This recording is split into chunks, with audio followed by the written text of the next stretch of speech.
ছদ্মবেশী নিয়ে দুই ক্যাম্প, একদল বলছে দুর্দান্ত, আরেক দল বলছে ছদ্মবেশ নয়, এটা ছদ্ম সিরিজ। আসলে কেমন? আমি 7টা এপিসোড দেখে বলছি এটা হইচইর গত 1 বছরের সবচেয়ে কনফিউজিং প্রজেক্ট। আর কনফিউজিং কেন সেটাই আজকের ভিডিও।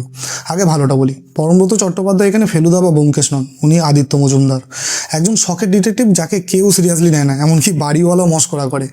এই ক্লামজি আন্ডার এস্টিমেটেড গোয়েন্দাটাই সিরিজের বেস্ট পার্ট। পরমব্রতর কমিক টাইমিং বিশেষ করে বইয়ের সাথে সত্যিই ওয়ার্ক করেছে। ঘাড়ে ব্যথা হচ্ছে নাকি, এই ডায়লগটা মনে রাখবেন। আর পায়েল সরকার 7টা এপিসোডে একমাত্র তিনিই নিজের পে চেককে ভ্যালু দিয়েছেন। এবার আসল কথায় আসি, এই সিরিজের সবচেয়ে বড় সমস্যা এটা থ্রিলার হয়ে থ্রিল দিতে পারিনি। যে ক্যারেক্টারটা ভিলেন তার গলার আওয়াজ শুনেই বুঝে যাবেন।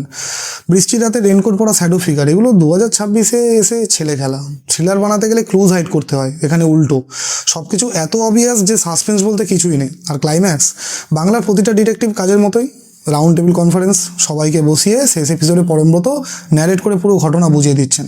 দেখানো হচ্ছে না, বলা হচ্ছে। এটা audio book, visual story telling নয়। আর ব্যাকগ্রাউন্ড স্কোর মনে হবে হ্যারি পটার থেকে স্পিড আপ করে নেওয়া। সেট ডিজাইন একটাই ভারী রেন্ট করে বিভিন্ন রুমে ফার্নিচার বসিয়ে পুরো সিরিজ শ্যুট করা হয়েছে বলেই মনে হবে। পুলিশ স্টেশনও ওই বাড়িটার মধ্যেই। তাহলে কাদের জন্য এই সিরিজ? আপনি যদি পরমব্রতর ফ্যান হয়ে শুধু ওকে দেখতে চান, দেখতে পারেন, কিন্তু কিছু জায়গায় হাসবেন। কিন্তু আপনি যদি জেনুইন থ্রিলার এক্সপেক্ট করে দেখেন, ডিসঅ্যাপয়েন্ট হবেন। আমার রেটিং 2/5। হইচই গত 1 বছরে হেডলাইন কুইন্সের পর এটা এক ধাপ নিচে। সিরিজটা থ্রিলার, কমেডি, ড্রামা তিনটে একসাথে করতে গিয়ে একটাও ঠিকমতো করতে পারিনি বলে আমার মনে হয়। আপনার কি মনে হয় পরমব্রতর এই ক্লামজি ডিটেকটিভ এক্সপেরিমেন্ট ফ্রেশ লাগলো নাকি ইরিটেটিং? আর হইচইয়ের থ্রিলার কন্টেন্টের ক্রমাগত ডিক্লাইন আপনিও কি লক্ষ্য করেছেন? কমেন্টে জানান। আর এরকম অনেস্ট নো ফ্লাপ রিভিউ পেতে সাবস্ক্রাইব করতে ভুলবেন না দ্য শান্তনু রিভিউকে। ধন্যবাদ।